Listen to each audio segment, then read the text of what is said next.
ओम शांति। आज का वरदान बाप दादा के वरदान अपने बच्चों प्रति। डेट 8 सितंबर 2021। एक बाप की याद में सदा मगन रह, एक रस अवस्था बनाने वाले साक्षी दृष्टा भव। भगवान को कहा जाता है त्रिकालदर्शी। भविष्य में ड्रामा में क्या क्या होता है उसके पहले ही बाबा अपने बच्चों को आत्मिक रूप में, मानसिक रूप में रेडी करते हैं, स्ट्रांग बनाते हैं। जैसे छोटे बच्चों को भी एजुकेशन द्वारा, गुण द्वारा आगे के जिंदगी जीने के लिए माँ बाप जैसे पालना देते हैं, वैसी रूहानियत के रूप में बाबा भी हमको स्ट्रांग बनाते हैं।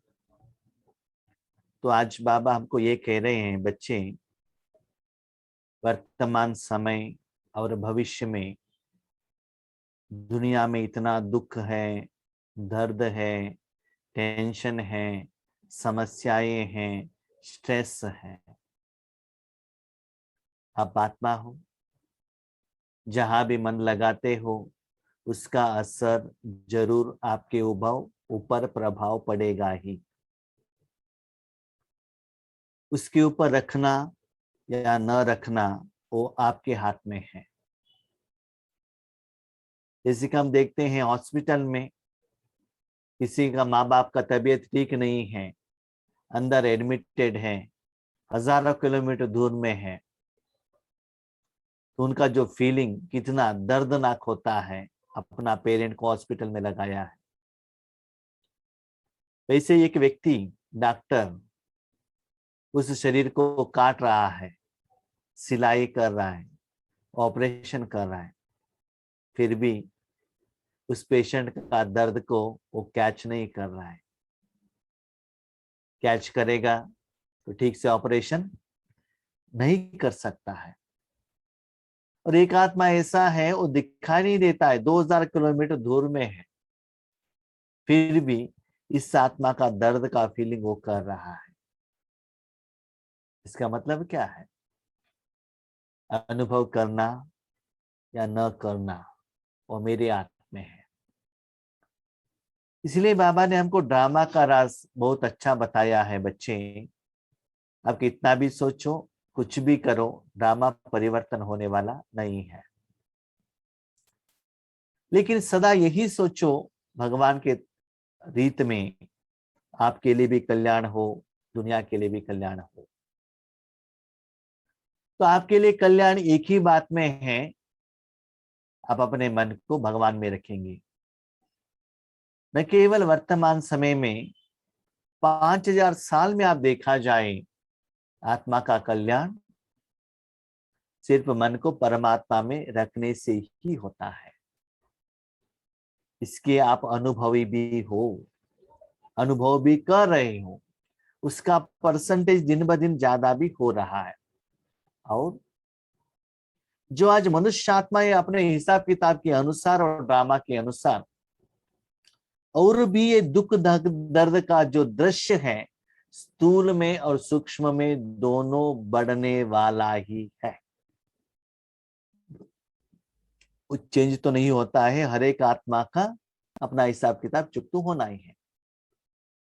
आपका भी पार्ट होने के कारण आपको भी यहां रहना ही है, यही तन में रहना पड़ेगा।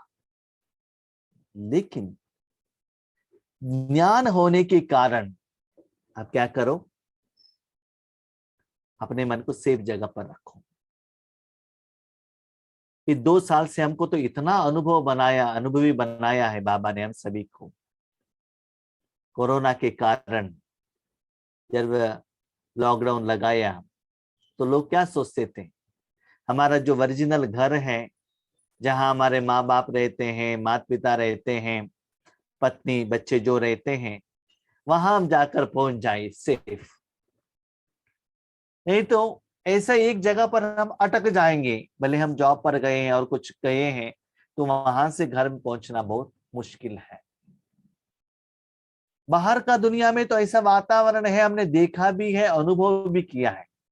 लेकिन अपने शारीरिक घर में, अपने पहचान वाले, अपने जो परिवार के साथ हम रहेंगे, तो सम परसेंटेज ऐसा लगता है मैं सेफ हूं, मेरे परिवार भी सेफ है। इसीलिए गवर्नमेंट भी कह रही है, जरूरत है तो घर से बाहर निकलिएगा, नहीं तो अपने घर में ही रहिएगा। तो जब शरीर के लिए ये लॉ है, तो आत्मा के लिए भी यही लॉ रहेगा ना। शरीर का असर दुनिया के द्वारा, शरीर द्वारा आत्मा के ऊपर प्रभाव पड़ सकता है, तो मन का भी प्रभाव डायरेक्टली आत्मा के ऊपर पड़ेगा। अभी बच्चे ये सोचो कि अपने मन को कहाँ रखना है। मन को अपने घर में, पिता में अभी निरंतर रखते चलो, तो वहां ही आपको एक रस स्थिति का अनुभव होता रहेगा। ठीक है बाबा, हम तो अनुभवी हैं। लॉकडाउन के टाइम पर, इसके पहले भी राजयोग सीखने के बाद हमको अनुभव हुआ है, इसलिए तो हम निरंतर राजयोग का प्रैक्टिस कर रहे हैं, ईश्वरीय सेवा कर रहे हैं। अच्छा तो लगता ही है वहां रखना, लेकिन पाठ तो निभाना है, परिवार तो है, जॉब में तो जाना पड़ता है, हिसाब किताब है। उसके लिए क्या करें कि सुबह से शाम तक अपने घर में बाबा को याद करते बैठ जाए क्या? भोजन मिल जाएगा? बच्चों का एजुकेशन कौन करेगा? माँ का तबीयत ठीक नहीं है तो कौन देखेगा? इससे भी कौन करेगा? इसके लिए बाबा कहते हैं साक्षी दृष्टा भव। इसमें आपके आगे हर रोज जो भी आत्माओं के साथ संबंध संपर्क में आपको आने पड़ता है, उसके पाठ में साक्षी दृष्टा। भले वो खुशी का अनुभव कर रहा है, दुख का अनुभव कर रहा है, हंस रहा है, रो रहा है, नहीं, आप अपने मन को भगवान में रखो, बस साक्षी दृष्टा। उसका असर आपके ऊपर न पड़े। जितना डॉक्टर स्टेबल रहेगा, डिसीज को ठीक से डायग्नोसिस कर सकता है और पेशेंट को ठीक कर सकता है। डॉक्टर ही डिस्टर्ब्ड है तो ट्रीटमेंट कैसे देगा? इसीलिए आप तो रूहानी डॉक्टर हो। बच्चे, वो डॉक्टर तो दिन में 1, 2, 3, 4 ऑपरेशन करते हैं, लेकिन आपको तो विश्व को ऑपरेशन करना है, विश्व को देखना है, तो आप तो पहले सेफ रहना चाहिए ना मन से।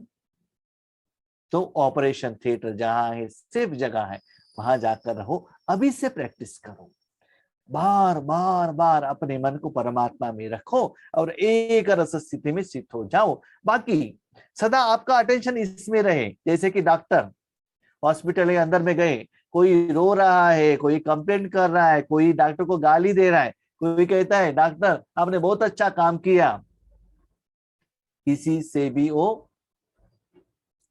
स्ट्रेस्ड नहीं है।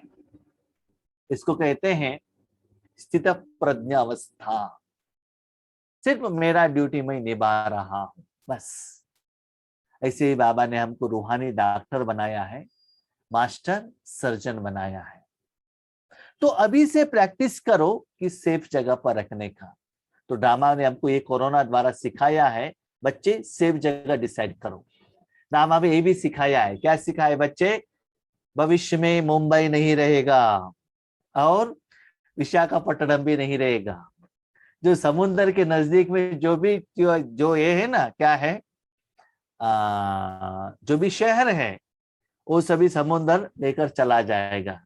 तो जो भी आपको घर बनाना है तो सेफ जगह पर बनाओ। ये सब जानते हुए भी आपने वहां इन्वेस्टमेंट किया तो क्या होगा? एक दिन पछताना पड़ेगा। हाँ, पुरुषार्थ करने के लिए आपको तो रहना ही है, हिसाब किताब के लिए रहना है। तो इस सभी ज्ञान के आधार पर बाबा बहुत कुछ स्थूल रूप में भी हमको श्रीमत देते हैं। कहाँ आपको इन्वेस्टमेंट करना है नहीं करना है, ये सभी जान लो, उसके आधार पर कर्म करते चलो। सिंपल। आपके आगे के आत्माओं का पाठ में साक्षी दृष्टा, अपने पाठ में अपने मन को कहाँ रखना है, ये आप ज्ञान के आधार पर, अनुभव के आधार पर, इस जन्म में आपने अपने मन को अलग अलग अलग जगह पर, रिश्तेदार, वस्तु, व्यक्ति, वैभव, नाम, मान, शान रखकर उसका अनुभवी आप बन गई हो ना। उसके आधार पर डिसाइड करो आपका मन कहाँ सेफ रहेगा, आप कहाँ सेफ रहेंगे। तो वही प्रैक्टिस करते चलो। तो आज मुझे भी लग रहा है करीब 1.5-2 साल से बाबा मुझे लौकिक घर में रख रहे हैं, तो टाइमली भोजन, सिंपल भोजन, थोड़ा एक्सरसाइज, ईश्वरीय सेवा और लौकिक का भी सेवा, हिसाब किताब सब आराम से चल रहा है। ठीक है, तो यही बात बाबा हमको कह रहे हैं। इसलिए बच्चे अपने मन को भी क्या करो, सेफ जगह पर रखो। अफगानिस्तान में क्या होता है, तालिबान वाले क्या कर रहे हैं, कहाँ कोरोना है, इसमें क्या हुआ है, वो आपका कुछ काम नहीं है। आप पहले सेफ बनो। आपको क्या करना है, आपको बाबा ने क्या कहा है, आप किसमें सेफ हो, ये पहले देख लो। अभी ऐसे पेपर आने हैं जो संकल्प स्वप्न में भी नहीं होंगे। आप लोगों ने देखा है, किसी को एक छोटे बच्चा का जन्म होता है, कहते हैं कि वारिसदार आ गया। एटलीस्ट माँ बाप मरने के बाद आग लगाने के लिए तो एक व्यक्ति आ गया। हिंदू संप्रदाय में ऐसे मान्यता है कि लेडीज लोग अपने माँ बाप की चिता को अग्नि नहीं रखा सकते। कभी चेंज हो गया होगा, लेकिन पुराने जमाने में तो ऐसा था, एटलीस्ट वो तो आग लगा सकते हैं। लेकिन आज देख लीजिए, बेटा यूएस में है, माँ बाप इंडिया में है, माँ बाप मर गए तो भी जलाने के लिए बेटा नहीं आ सकता। ऐसा दिन था कि जलाने के लिए नहीं आया तो 12 दिन बनाने के लिए तो आ सकता था। आज देख लीजिए 12 दिन बनाने के लिए भी, जैसे कि कहते तर्पण देने में भी नहीं आने को नहीं आ रहा है। तो वैसा सिचुएशन आप देख रहे हो। जो मन आपका जो प्लान है, सोच है, चिंतन है, उसके अनुसार नहीं चल रहा है कि बच्चे जो माँ बाप को पालना करते हैं, हमको रक्षण करते हैं, ये सभी झूठ हो रहा है, आप सभी देख रहे हो। तो हमारा कर्म, कर्म का फल अच्छाई ही हमको प्रोटेक्शन करेगा। प्रैक्टिकली स्थूल और सूक्ष्म रूप में आप देख रहे हो। तो ऐसे संकल्प स्वप्न में भी नहीं होगा। अभी तो आप देख रहे हैं, इसको ही दुख दर्द कहते हैं, स्वप्न में भी नहीं होगा। ऐसे सिचुएशन आगे आने वाला है बच्चे। अभी तो सिर्फ ट्रेजर रिहर्सल चल रहा है, मेन पिक्चर अभी भी बाकी है।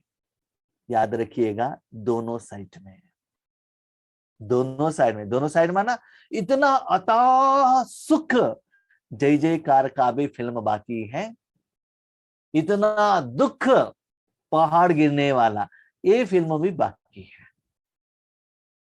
अभी आप डिसाइड कीजिएगा आप किस में रहना चाहते हो। जहां दुख है साक्षी दृष्टा, जहां सुख है अनुभवी। ड्रामा के आधार पर डिसाइड करो।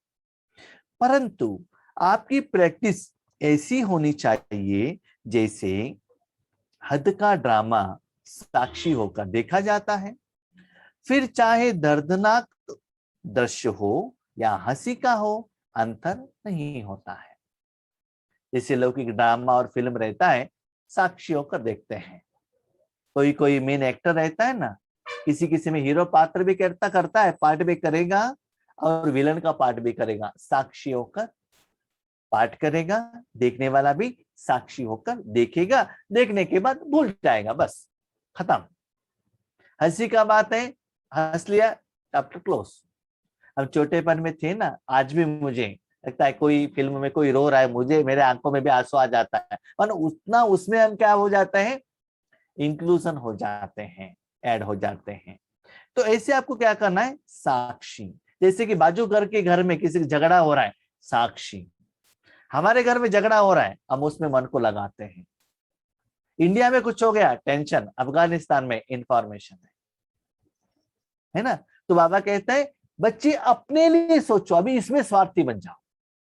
और घर वाले में किसी में भी कुछ हो गया तो आप जितना शांत रहेंगे ना, वो शांति उन आत्मा सहित विश्व को सुखी देगा।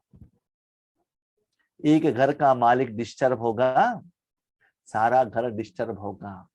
प्लेन का पायलट डिस्टर्ब होगा, प्लेन में रहने वाले सभी डिस्टर्ब होंगे। ड्राइवर डिस्टर्ब होगा, सारे पैसेंजर डिस्टर्ब होंगे।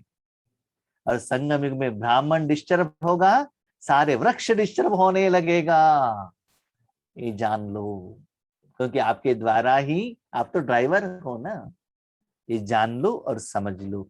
ऐसे चाहे कोई का रमणीक पाठ हो, चाहे स्नेही आत्मा का गंभीर पाठ हो, हर पाठ साक्षी दृष्टा होकर देखो एक रसता हो, एक रस अवस्था हो। ये ऐसा क्यों, ये ऐसा क्यों, ये अभी सीरियस क्यों। कभी कभी कोई पूछते हैं भाई जी आज आप योग में सीरियस क्यों थे, आज आपका मुख तो सन्मुखता में था ना। आज ऐसा लगता था कि आपका आंख ऐसे ऐसे ऐसे घूंट, ऐसे ऐसे लगता था कि आप हमारे ऊपर आंख ऐसे बाहर ऐसे कि गुस्से से देख रहे हैं। ठीक है, हम तो चैतन्य हैं। कभी कभी हम लोगों को बीके लोगों को ऐसा लगता है जैसे सेंटर में जाते हैं, बाप दादा का फोटो देखते हैं, जब कोई गलती करके जाते हैं ऐसा लगता है बाबा घूर घूर कर देख रहा है। खुशी से गया ऐसा लगता है बाबा मेरे बच्चे करके आकर गोद में ले रहा है। तो सभी हमारे भावना के ऊपर है ना। मैंने कभी कभी देखा है, मेरा मुख बाहर से तो सीरियस रहता है, अंदर से तो कितना खुशी रहता हूं मैं। अब कभी कभी मैं अंदर से डिस्टर्ब रहता हूँ, आगे वाले को बहुत अच्छा अनुभव होता है। तो मुख के आधार पर स्थिति नहीं बनता है, मन के आधार पर स्थिति बनता है। इसलिए बाबा कहते बच्चे सदा आप एक रस्ता अवस्था हो, सिंपल।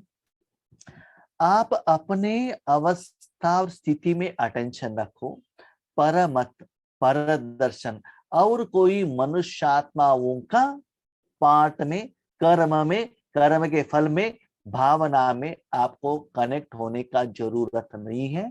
सिर्फ परमात्मा के शक्ति के साथ आप क्या होना चाहिए, कनेक्ट होना चाहिए, क्योंकि वही एक है, सदा एक रस रहता है। इसलिए बाबा ने कहा आपका स्नेही फ्रेंड कोई भी एक टाइम पर गंभीर हो सकता है, एक बार गंभीर रहने वाला तुरंत गुस्से में भी आ सकता है, खुशी में भी आ सकता है। इट में चेंज मनुष्यात्माओं का मन, लेकिन परमात्मा का मन कभी नहीं होता है। अभी देखिए आज आप मौसम भी देख रहे हैं, सुबह कोल्ड, दोपहर में धूप और रात में बारिश।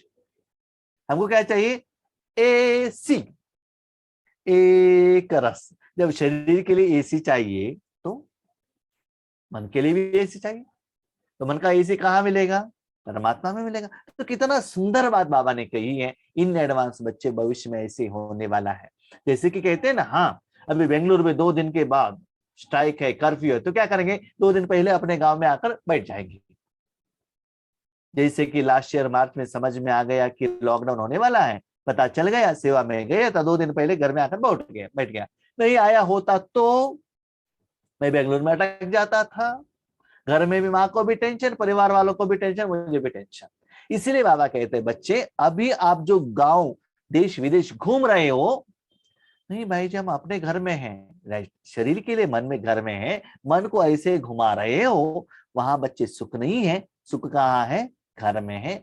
वहां रखकर एक रस स्थिति में रहो। परंतु ऐसी अवस्था तब रहेगी जब सदा एक बाप की याद में मगन होंगे। इसमें आपके लिए भी कल्याण है, हर आत्मा के लिए कल्याण है, पंचतत्व के लिए कल्याण है। और भाई बहनों, इस दुनिया को कुछ देना चाहते हो, बस इतना तो कर सकते हो ना, कर सकते नहीं, तो कुछ काम करने का जरूरत तो नहीं है, इतना तो कर सकते हो। ठीक।